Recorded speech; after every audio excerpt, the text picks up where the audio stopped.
topics such as copyright law and the future role of artists as well as music fans and music aficionados. Frank Briegman, Universal Music CEO and President of Central Europe, is an undisputed expert in this field for many years. Under Frank's leadership, the careers of many well-known acts were kick-started or further developed, especially when it comes to young, previously unknown German artists. In addition, numerous international stars also enjoyed, one has to say, tremendous success with Universal Music in Germany and in Europe, including Justin Bieber, Lady Gaga, Jean-Claude Juncker. I just want to check whether you're listening. Okay. Anna Netrebko, Katy Perry, Rihanna, and so on and so forth. Give a warm hand of applause for Frank Briegman. Thank you. Thank you. So, Frank, could you imagine yourself putting Jean-Claude Juncker under, giving him a contract? No, not really, right? Well, it depends. Let's put it this way. It depends on his flexibility. In general, probably a difficult one. Okay. Frank, where do you see the music industry today with regards to what we have constantly called the digital revolution or the impact of the digital revolution? Where do you stand? Well, I think we are at a very interesting point in time right now in the music industry. I see us leading the digital transformation in the media sector right now because we have been faced with digitalization so early on. We had to adapt to technology very early. When you talk about, sorry for interrupting you, but when you talk about very early on, I think many people in the room are not aware of how exactly that started and when exactly. Maybe you can elaborate a little bit on that. Yeah, okay, but pretty exactly in the year 2000. In the year 2000, MP3 was, kind of like invented, and all of a sudden, all our content, all our music was, via file accessible in the internet, and it got shared, it got downloaded, and there was no real environment at that time, to provide artists, with fair shares, etc., etc. So by then, we used to sell CDs to retailers, and that was basically the business model, and then it all was turned upside down.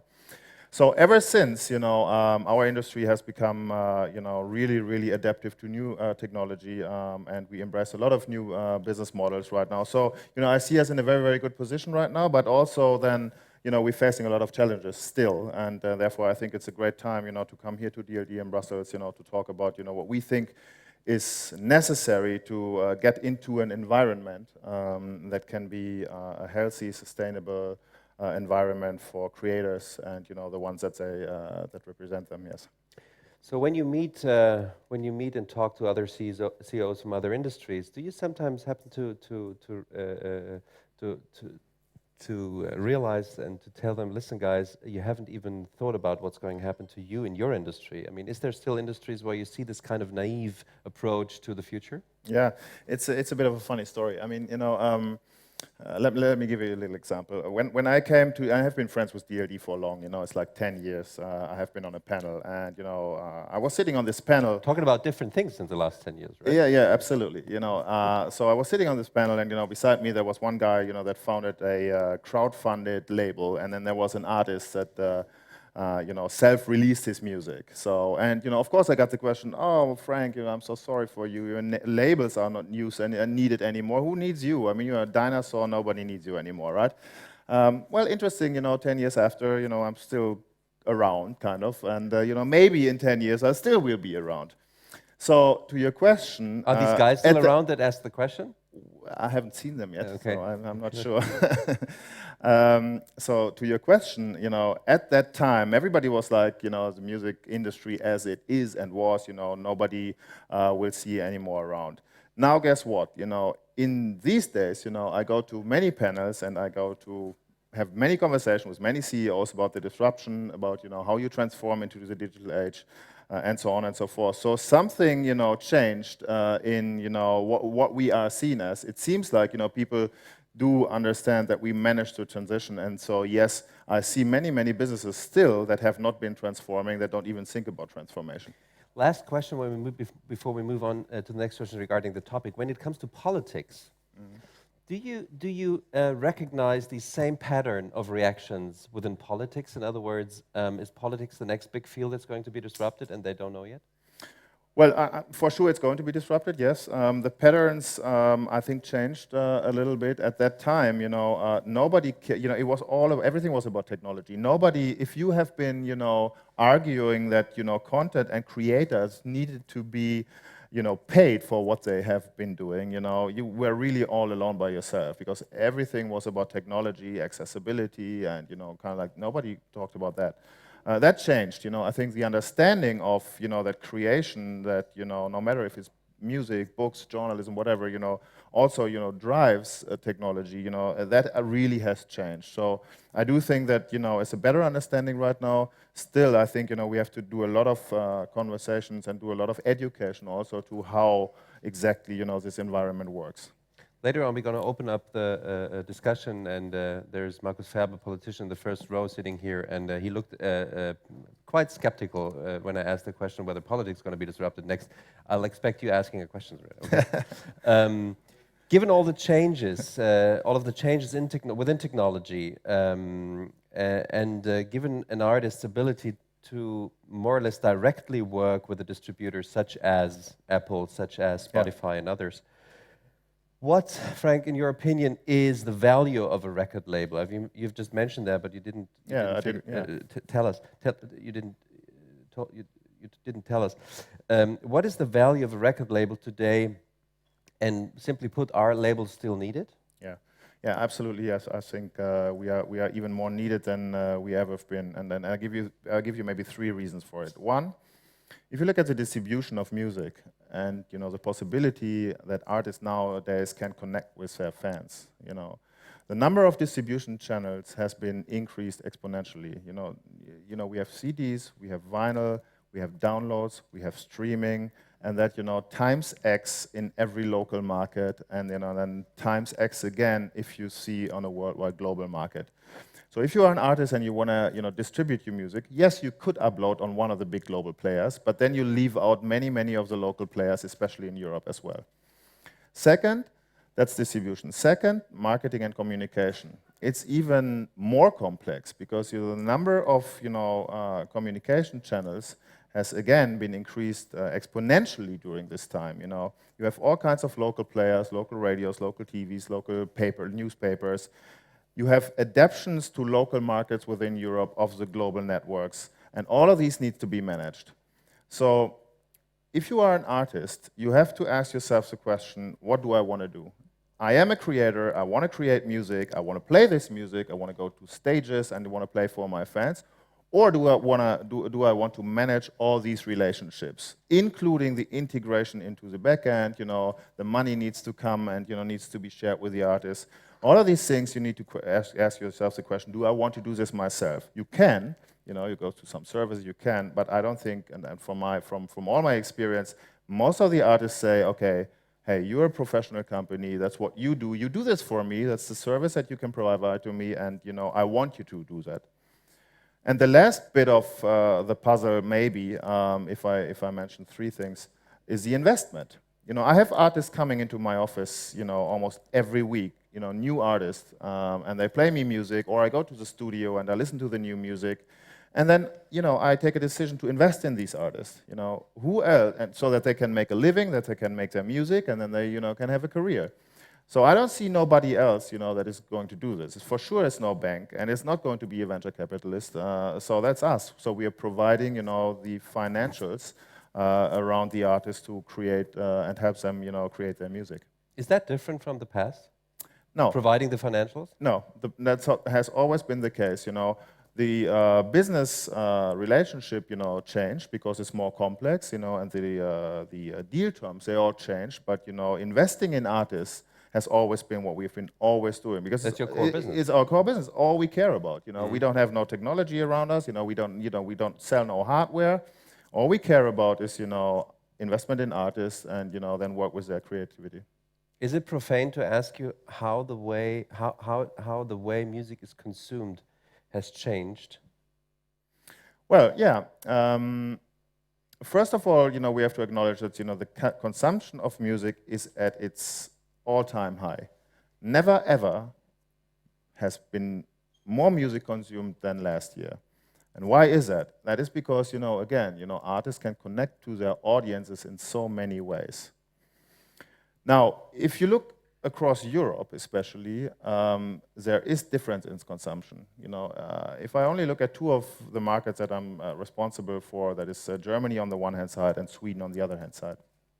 In Germany, people still buy a lot of CDs.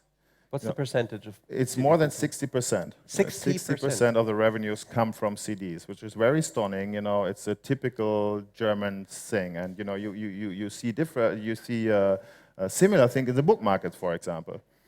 If you look into Sweden, more than 80% of the music is consumed digitally, and most of it is streaming. Most of it is streaming, Spotify. Yeah, it's a Swedish company, obviously, so most of it is Spotify. So the diversity of the consumption is across the board immense. And, again, that is something that, we try to manage and, to help the artists, to cope with all of this.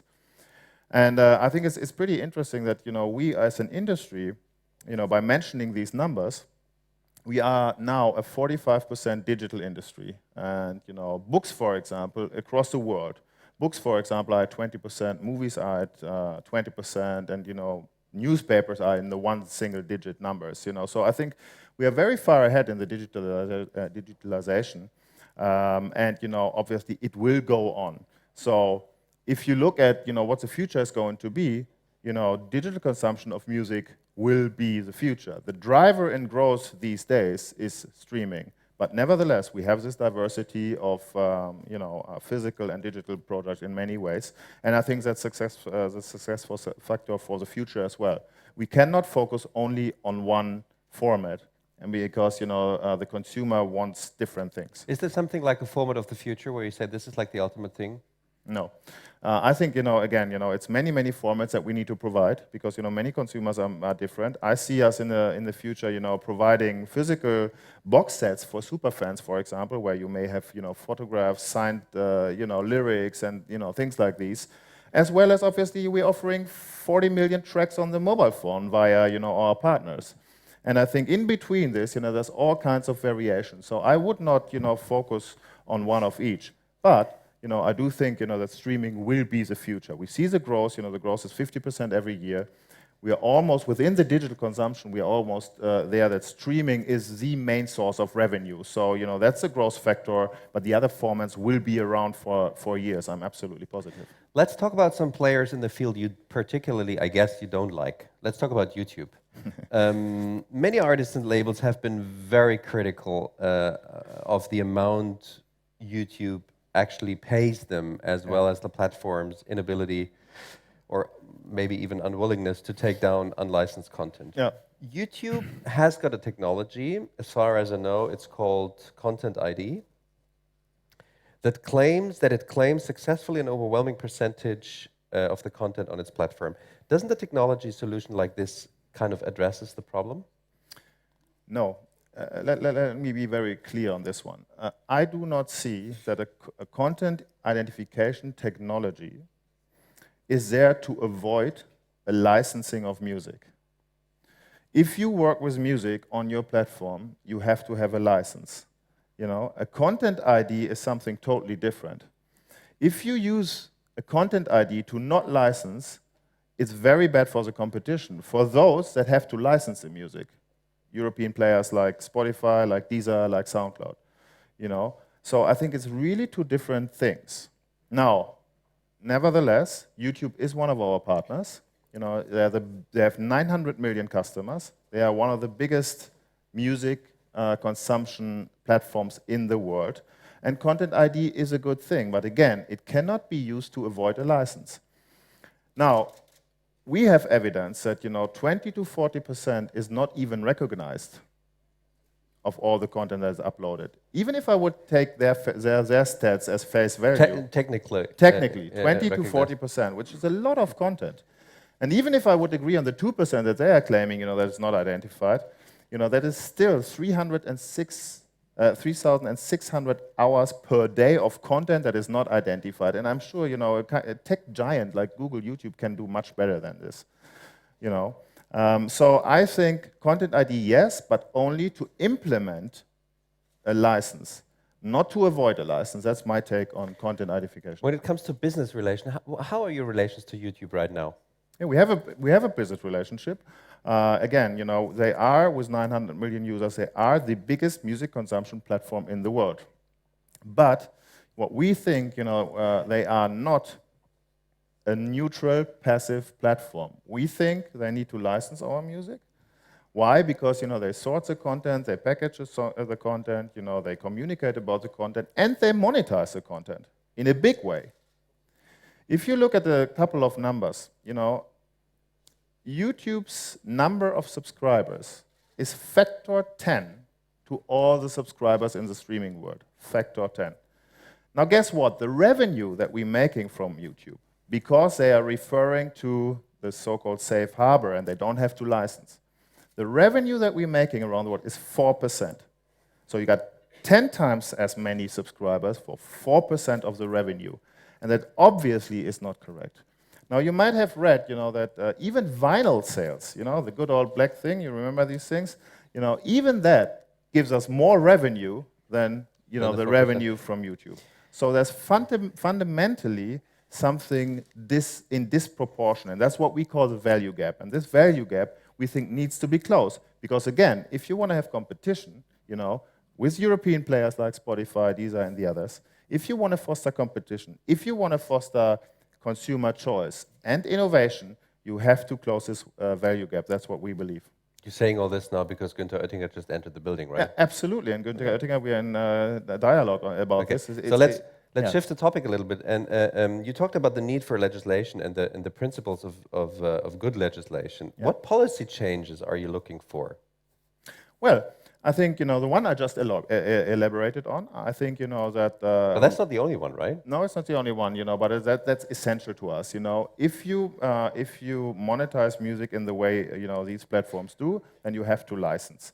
If you license, you then have to make sure with, you know, with a good technological solution that, you know, on your platform there is no unlicensed music, which is very easy to understand because, you know, if you have a store and you sell music as a license, you want to make sure you won't sell or you won't have any, you know, pirated, unlicensed music in your store, for example.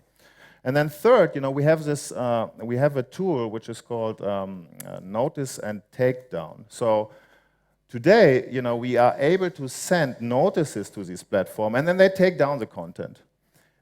But the amount of content that is uploaded on platforms like this, you'll never be able, you know, to notice and notice and notice and notice. Just to give you an example, you know, on the release of Taylor Swift's album, you know, we had to send 120,000 notes. And now, you know, we have to notify them again and again and again. 94% of these notices are repeat notices. So you identify, you say, this is my content, you haven't licensed, please take it down. The second after, it pops up somewhere else from some consumer again. You have to notice again, you have to notice again, you have to, you know, so it's not working. So the third part of, you know, what we think, you know, should be done is a notice and stay down. They need to make sure we notice them. One, it's our content, you know, the artists, you know, want us to represent them in this case.